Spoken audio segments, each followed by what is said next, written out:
तो नमस्ते मेरे भाई, कैसे हैं आप सभी। आशा करता हूँ आप सभी अच्छे होंगे। आज हमारा प्रोनाउन का लेक्चर नंबर 2 है। तो आज हम पढ़ेंगे प्रोनाउन को।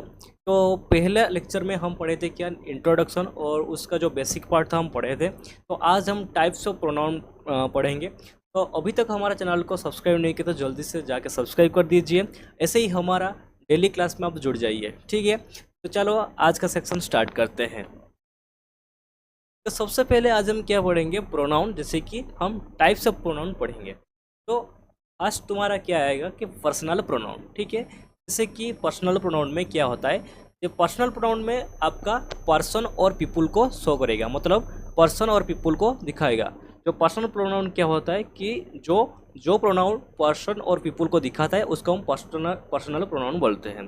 जैसे कि हमारा इंग्लिश लैंग्वेज में 3 पर्सन होता है, जैसे कि first person, second person, third person. इधर आप देख सकते हो तो फर्स्ट पर्सन, सेकंड पर्सन और थर्ड पर्सन, ठीक है। जैसे कि फर्स्ट पर्सन को हम क्या बोलते हैं, स्पीकर बोलते हैं। यहाँ पर देख सकते हो आप, फर्स्ट पर्सन को स्पीकर बोलते हैं, सेकंड पर्सन को हम लिसनर बोलते हैं और थर्ड पर्सन को नॉन एक्टिव पर्सन बोलते हैं। जैसे कि फर्स्ट पर्सन में कौन आता है, आई आता है, ठीक है। और उसका प्लूरल कौन होता है कि वी होता है, ठीक है। आई का प्लूरल कौन होता है ना, वी होता है। तो आई क्या है ना, सिंगुलर, ठीक है, और वी क्या है, प्लूरल।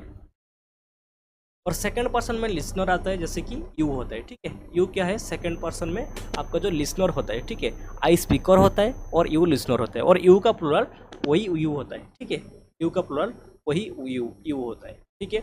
ये भी सिंगुलर, ये भी प्लूरल, ठीक है। इसमें कोई और कुछ नहीं आएगा। और जो थर्ड पर्सन में जो नॉन एक्टिव पर्सन है, तो नॉन एक्टिव पर्सन क्या है, जैसे कि मैंने बोला कि फर्स्ट पर्सन, ठीक है। फर्स्ट पर्सन क्या होता है ना, आई होते हैं, मतलब जो बोलेगा, ठीक है। जो कुछ बोलेगा उसको हम स्पीकर बोलेंगे, और जो उसको सुनेगा, ठीक है, मतलब जो लिसन करेगा तो उसको हम लिसनर बोलेंगे। और जो कुछ नहीं करेगा मतलब नॉन एक्टिव, एक्टिव और नॉन एक्टिव, ठीक है। इसमें एक्टिव का स्पेलिंग गलत है, ACTIV है, ठीक है, एक्टिव, ठीक है। तो नॉन एक्टिव क्या होता है, नॉन एक्टिव पर्सन में आपका ही, सी, इट ये सब आएगा। ही, सी और ईट, ठीक, ये सब आएगा, ठीक है। तो उसका प्लूरल नाउन क्या हो जाएगा, उसका प्लूरल नाउन दे हो जाएगा। ही, सी, ईट का प्लूरल नाउन दे होता है, ठीक है। ये तुम्हारा था इंग्लिश लैंग्वेज में, जैसे कि पर्सन, जैसे कि पर्सनल प्रोनाउन हम बोलते हैं, ये किसको दिखाएगा ना, पर्सन और पीपुल को दिखाएगा। तो नेक्स्ट हम क्या देखेंगे, जो पर्सनल प्रोनाउन जो हम पढ़ रहे हैं तो उसका हम यूज कैसे करेंगे। तो यूज कैसे हम करेंगे, तो पहले देखो में 3 केसेस आते हैं, ठीक है। तो सबसे पहले क्या आएगा, सब्जेक्टिव केस, दूसरा आएगा ऑब्जेक्टिव केस, और एक पॉजिटिव केस होता है। तो पॉजिटिव केसेस में 2 केसेस होता है, ठीक है। उसको हम बाद में देखेंगे, जैसे हम पॉजिटिव प्रोनाउन मतलब अच्छे से मतलब डिटेल से पढ़ेंगे, उसमें देखेंगे। तो अभी थोड़ा देखो कि पर्सनल प्रोनाउन को हम कैसे यूज करेंगे। तो सब्जेक्टिव केस और ऑब्जेक्टिव केस और पॉजिटिव केस। तो सब्जेक्टिव केस क्या होता है कि आई होता है, जैसे कि आई का ऑब्जेक्टिव केस कौन होता है ना, मी होता है, ठीक है। और वी का ऑब्जेक्टिव केस आस होता है, ठीक है। और यू का ऑब्जेक्टिव केस यू होता है, और ही का ऑब्जेक्टिव केस हिम होता है, और सी का ऑब्जेक्टिव केस और हार होता है, और दे का ऑब्जेक्टिव केस देम होता है। तो ये तुम्हारा था कौन, सब्जेक्टिव केस और ऑब्जेक्टिव केस। और वो जो पॉजिटिव केस में वो जो 2 केस है, जैसे कि माई का क्या होता है, माई में माइंड, ठीक है। और आवर में आवर्स, ठीक है। ईयर में ईयर्स, हिज में हिज, और हार में हार्स, देयर में देयर्स। तो इसमें एक क्या है कि देखो, सब में माई में माइंड, आवर में आवर्स, ईयर में ईयर्स और हिज में हिज। देखो इसमें उसका पॉजिटिव केस सेम है, जैसे कि यू का सिंगुलर और प्लूरल सेम है, ऐसे ही पॉजिटिव केस में हिज का, तो हिज में पॉजिटिव केस में दोनों सेम है, ठीक है। हिज का ही हिज पॉजिटिव केस हिज होगा, ठीक है। तो ये था तुम्हारा 3 केसेस का मतलब जो आई का मी, वी का आस, ये सब था, ठीक है। तो नेक्स्ट हम क्या दिखेंगे, सब्जेक्टिव एंड ऑब्जेक्टिव केस। जो हम सब्जेक्टिव केस दिखे उसको हम कैसे यूज करेंगे। सबसे पहले हम क्या दिखा कि पर्सनल प्रोनाउन। तो पर्सनल प्रोनाउन को हम कैसे यूज करें, मतलब इसमें 3 केसेस आएगा। उसके बाद फिर जो सब्जेक्टिव केस, ऑब्जेक्टिव केस को हम कैसे यूज करें। ऑब्जेक्टिव केस को मतलब उसका यूज जानने से पहले उसमें वर्ब के बारे में थोड़ा जान लीजिए। तो वर्ब कॉन्सेप्ट में क्या आएगा, तो वर्ब कॉन्सेप्ट में तो देखो सब्जेक्ट है, तो वर्ब है और ऑब्जेक्ट है, ठीक है। तो एक सेंटेंस में, ठीक है, क्या है, एक सेंटेंस में क्या आएगा, फर्स्ट सब्जेक्ट आएगा, उसके बाद वर्ब आएगा और उसके बाद ऑब्जेक्ट आएगा, ठीक है। जैसे कि जो वर्ब है, ठीक है, तो वर्ब को आगे जाके जो एक्सप्लेन करेगा, तो वर्ब को जो आगे जाके एक्सप्लेन करेगा उसको क्या बोलेंगे, उसको ऑब्जेक्ट ही बोलेंगे, ठीक है। जैसे कि एक सेंटेंस में सब्जेक्ट होता है, वर्ब होता है और ऑब्जेक्ट होता है। और ऑब्जेक्ट हम किसको बोलेंगे? जो वर्ब को आगे जाके एक्सप्लेन करेगा उसको हम क्या बोलेंगे? ऑब्जेक्ट बोलेंगे। ठीक है, तो उसमें ऑब्जेक्टिव सेंस लगता है। जैसे कि हम एग्जांपल देखेंगे, आई और मी हेल्प सी और हर। ठीक है, तो इसमें देखो तो सबसे पहले क्या आएगा? सब्जेक्टिव केस आएगा। तो इसमें तो आई तो है सब्जेक्टिव केस, बट मी क्या होता है? ऑब्जेक्टिव केस है। तो इसमें मी गलत हो जाएगा, तो आई होगा। ठीक है, आई हेल्प सी और हर। तो देखो ये होता है वर्ब। तो वर्ब के बाद क्या आता है? ना ऑब्जेक्ट आता है। इधर देखो, वर्ब के बाद क्या आता है? ना ऑब्जेक्ट आता है। तो वर्ब को जो आगे जाके एक्सप्लेन करेगा उस हेल्प को कौन रिप्रेजेंट कर रहा है? ना वो हार रिप्रेजेंट कर रहा है। तो इसमें सी तो सब्जेक्टिव का सी नहीं होगा, तो हार हो जाएगा। ठीक है, तो आई हेल्प क्या हो जाएगा? ना आई हेल्प हार। ठीक है, तो ये होता है तुम्हारा सब्जेक्ट, और ये होता है भार, और ये होता है ऑब्जेक्ट। ठीक है, तो इसी फॉर्मेट में आपका बन गया। ठीक है, सब्जेक्ट, भार, ये ऑब्जेक्ट। ओके, तो नेक्स्ट एग्जांपल देखो, तो दे या देन विल मीट हिम और हर। ठीक है, तो सबसे पहले तो सब्जेक्टिव केस आएगा, तो उसमें दे ही होगा। तो देम क्यों नहीं होगा? क्योंकि ये ऑब्जेक्टिव केस है। ठीक है, ये ऑब्जेक्टिव केस है। ठीक है, तो ये नहीं होगा, तो देम नहीं होगा। तो विल आएगा, मीट, दे विल क्या? वर्ब, और मीट हिम और हार। ठीक है, तो विल मीट ये क्या है? ना वर्ब। ये तो विल क्या है? ना हेल्पिंग वर्ब। ठीक है, और वो होता है मेन वर्ब। ठीक है, एक मेन वर्ब और एक हेल्पिंग वर्ब। ठीक है, तो दे दे या देम, और उसके बाद विल मीट, वो तो वर्ब हो गया। उसके बाद क्या आएगा? ऑब्जेक्टिव कैसा आएगा? तो हिम होगा कि हार होगा? तो हिम तो नहीं होगा, उसका हार होगा। ठीक है, दे विल मीट हार। ओके, हिम नहीं होगा। तो ये था तुम्हारा वर्ब का कॉन्सेप्ट। तो सब्जेक्ट, भार, ऑब्जेक्ट। तो सबसे पहले सब्जेक्ट आएगा, उसके बाद वर्ब आएगा। तो वर्ब को आगे जाके जो एक्सप्लेन करेगा उसको हम ऑब्जेक्ट बोलेंगे। तो उसमें ऑब्जेक्टिव केस लगेगा। ठीक है, जैसे सब्जेक्ट में सब्जेक्टिव केस, ऑब्जेक्ट में ऑब्जेक्टिव केस लगेगा। ठीक है, तो नेक्स्ट देखो, तो टाइप्स ऑफ सेंटेंस। ठीक है, हमारा जो सेंटेंस होता है उसमें क्या होता है? जस्ट टाइप्स होता है। ठीक है, बहुत ही टाइप से सेंटेंस है। जैसे कि आपका पहला टाइप क्या होता है? Affirmative sentence. ठीक है, क्या होता है? Affirmative sentence. तो एफर्मेटिव सेंटेंस या उसको क्या बोलते हैं? Positive sentence. ठीक है, पॉजिटिव सेंटेंस, पॉजिटिव सेंटेंस। तो पॉजिटिव सेंटेंस में क्या होता है कि सबसे पहले सब्जेक्ट आएगा, उसके बाद वर्ब आएगा, उसके बाद ऑब्जेक्ट आएगा। ठीक है, पॉजिटिव मतलब आप समझ सकते हो कि पॉजिटिव मतलब उसमें नेगेटिव और नॉट कुछ नहीं आएगा, ओनली पॉजिटिवली रहेगा। ठीक है, जैसे कि एग्जांपल देखो, ही और हिम नोज हार और सी में प्लस नहीं, गलती से रह गया। ठीक है,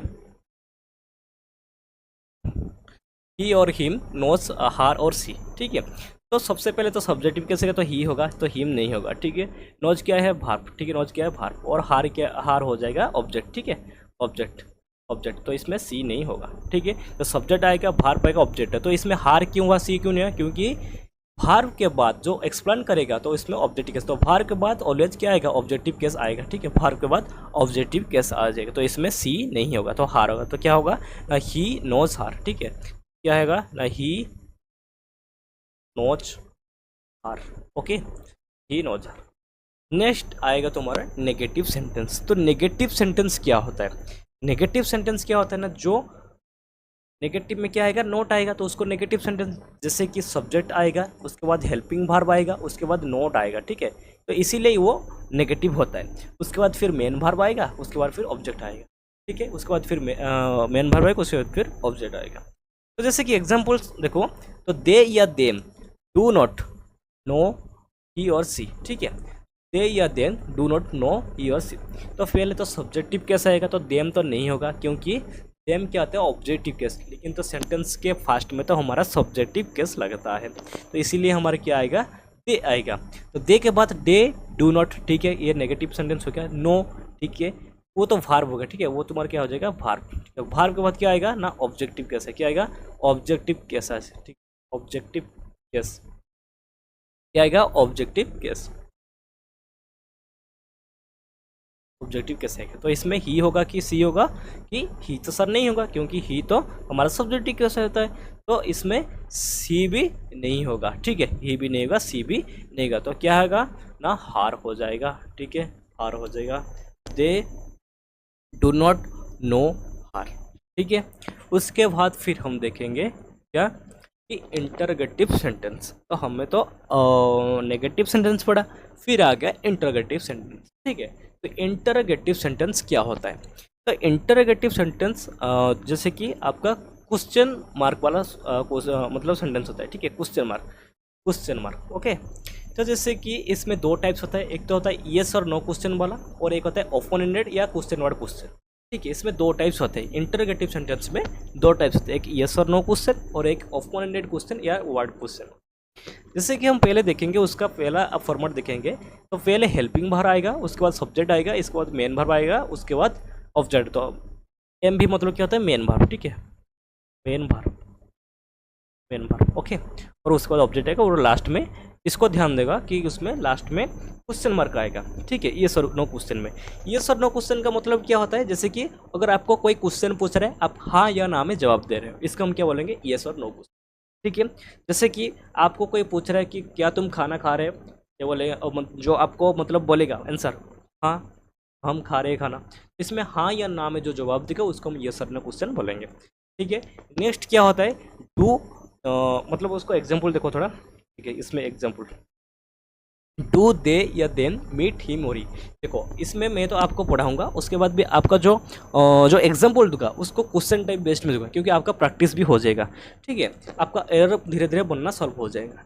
जैसे हम प्रोनाउन कंप्लीट करेंगे, उसके फिर हम क्वेश्चन हर टाइप का क्वेश्चन प्रैक्टिस करेंगे, फिर एक मॉक भी लगाएंगे, मतलब मैं आपका मतलब टेस्ट करवाऊंगा, उसके बाद फिर दूसरा टॉपिक स्टार्ट करूंगा, ऐसे ही धीरे धीरे स्टार्ट करूंगा, ठीक है। तो जैसे कि डू दे या दे मीट हिम और ही, ठीक है। तो सबसे पहले तो डू तो है आपका इंटरोगेटिव सेंटेंस का तो सिंबल होता है डू, और डू दे सब्जेक्टिव कैसा आएगा, देम तो नहीं होगा, तो मीट होगा, और हिम और ही, डू दे मीट क्या होगा, आपको पता है क्या, इसमें हिम हो जाएगा, ही नहीं होगा, ठीक है, क्योंकि वो तो ऑब्जेक्टिव कैसे लगेगा, वर्ब के बाद ऑब्जेक्टिव कैसे लगेगा। ऐसे ही are they them not cleaning the room, इसका आंसर आप मुझे कमेंट सेक्शन में ज़रूर देना, ठीक है। ये तो मैंने बोल दिया, वो जैसे हुआ ऐसे ही वो भी होगा, ठीक है। उसका आंसर मुझे आप कमेंट सेक्शन में देंगे, ठीक है। उसके बाद फिर हम देखेंगे ओपन एंडेड क्वेश्चन व क्वेश्चन वर्ड क्वेश्चन। जैसे आप किसी को क्वेश्चन पूछ रहे हो, ठीक है, आप किसी को क्वेश्चन पूछ रहे हो, जैसे कि देखो क्वेश्चन वर्ड में पहले क्वेश्चन वर्ड आएगा, उसके बाद हेल्पिंग वर्ब आएगा, एच पी मतलब क्या, हेल्पिंग वर्ब, ठीक है, हेल्पिंग वर्ब, उसके बाद फिर मेन वर्ब आएगा, उसके बाद फिर ऑब्जेक्ट आएगा, और उसके बाद क्वेश्चन मार्क आएगा, ठीक है। जैसे कि do they them playing in the morning, क्या तुम मॉर्निंग में खेलते हो, ठीक है, क्या वो मॉर्निंग में खेलते हैं, ठीक है, क्या वो मॉर्निंग में खेलते हैं, मतलब आपको क्वेश्चन पूछ रहे हैं, ठीक है। डू दे या them playing in the morning, तो इसमें क्या हो जाएगा, तो डू तो आएगा, दे आएगा सब्जेक्टिव केस, ठीक है, ये क्या आएगा सब्जेक्टिव केस, तो देम तो नहीं होगा, प्लेइंग इन द मॉर्निंग, ठीक है, इन द मॉर्निंग।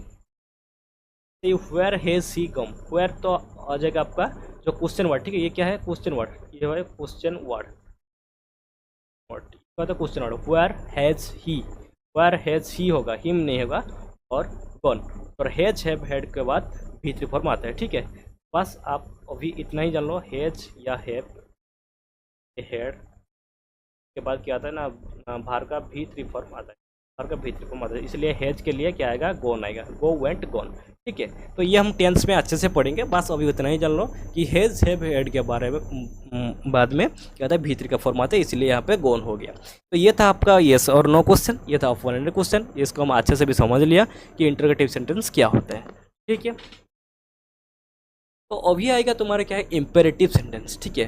तो आज हम पूरा अच्छे से टाइप्स ऑफ सेंटेंस धीरे, जैसे मैंने बोला कि बेसिक टू एडवांस, धीरे धीरे अच्छे से, जो जिसको भी ग्रामर नहीं आता है, कुछ भी नहीं आता है, वो अगर आप उसको देख रहे हो, वो धीरे धीरे आपको समझ आ जाएगा, ठीक है। इम्पेरेटिव सेंटेंस, तो इम्पेरेटिव सेंटेंस क्यों यूज होता है, तो इम्पेरेटिव सेंटेंस होता है डायरेक्ट ऑर्डर और रिक्वेस्ट, सजेस्ट, ये सब के लिए यूज होता है। जैसे कि मैंने बोला कि इंटरोगेटिव सेंटेंस जैसे क्वेश्चन पूछने के लिए यूज होता है, जैसे कि इम्पेरेटिव सेंटेंस क्या होता है ना, डायरेक्ट ऑर्डर के लिए, रिक्वेस्ट के लिए, सजेस्ट के लिए, ये सब के लिए यूज होता है।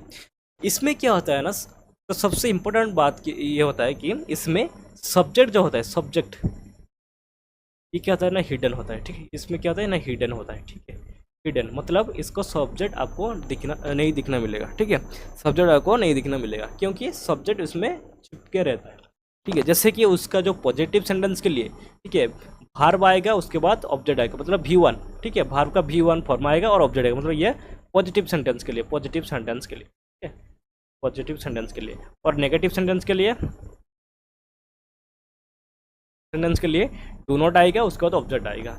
जैसे ही हम एक एग्जाम्पल देखेंगे, क्लीन दिस रूम, ठीक है, क्लीन दिस रूम, आप बोलेंगे कैसे होगा क्लीन दिस रूम, ठीक है, क्लीन क्या होता है ना, भार्ब होता है, ठीक है, क्लीन क्या होता है ना, भार्ब होता है, उसके बाद इसका ऑब्जेक्ट आएगा क्लीन दिस रूम, तो रूम को साफ करो, ठीक है। कौन साफ करे, ये बोला कि रूम साफ करो, कौन साफ करेगा ना, यू, ठीक है, यू, तो यू क्लीन दिस रूम, ठीक है, इसमें यू कौन है, छिपके रहता है, ठीक है, क्लीन दिस रूम, वो भार्ब हो गया, उसके बाद ऑब्जेक्ट आ गया। इसीलिए मैंने बोला कि इंपेरेटिव सेंटेंस में क्या होता है, सब्जेक्ट हिडन सेंस होके रहता है, इसमें ओनली भार्ब दिखता है और ऑब्जेक्ट दिखता है, उसमें ओनली भार्ब दिखता है, उसके बाद क्या आता है ना, ऑब्जेक्ट आता है, ठीक, ऑब्जेक्ट आता है, ठीक है, भार्ब आता है, उसके बाद फिर ऑब्जेक्ट आता है। जैसे क्लीन दिस रूम, क्लीन होता है भार्ब और दिस रूम होता है ऑब्जेक्ट, ठीक है। तो इसमें कौन साफ करेगा ना, यू, तुम साफ करेगा, मतलब यू क्या हो गया, छुप के रहेगा, तो यू क्लीन दिस रूम। ऐसे ही एलाउ सी और हार टू हेल्प मी, तो एलाउ तो होता है वर्ब, ठीक है, एलाउ हो गया वर्ब, तो वर्ब के बाद क्या आएगा ना, ऑब्जेक्ट कैसा आएगा, तो हार हो जाएगा, तो सी नहीं होगा, एलाउ हार टू हेल्प हिम, ठीक है। अभी समझ लिया क्या, एलाउ हार टू हेल्प हिम, तो इसमें क्या होगा, तो इसमें कौन अलाउ करेगा ना, तुम अलाउ करेगे, तो क्या यू, ठीक, यू क्या होगा ना, hidden sense, hidden sense, hidden हो गया, रो गया, हिडन हो गया, रो गया, ठीक है, यू क्या हुआ कि हिडन हो गया। ये था तुम्हारा इंपेरेटिव सेंटेंस। आशा करता हूँ आप सभी अच्छे से समझ लेंगे। अगर कुछ भी डाउट हो तो आप कमेंट में ज़रूर बता देना, ठीक है। तो आज के लिए इतना ही पढ़ेंगे, फिर हम कल से फिर लेक्चर नंबर 3 स्टार्ट करेंगे। ऐसे ही आपका प्रोनाउन लगभग 10 से 12 क्लास हो जाएगा, ठीक है, मतलब पूरा डिटेल से समझेंगे। अगर आप अभी तक नहीं भी देखा तो ज़रूर देखना, और ज़रूर से लाइक करना, सब्सक्राइब करना और शेयर कर देना, ठीक है। तो आज के लिए इतना, और धन्यवाद आप सभी को, थैंक यू सो मच।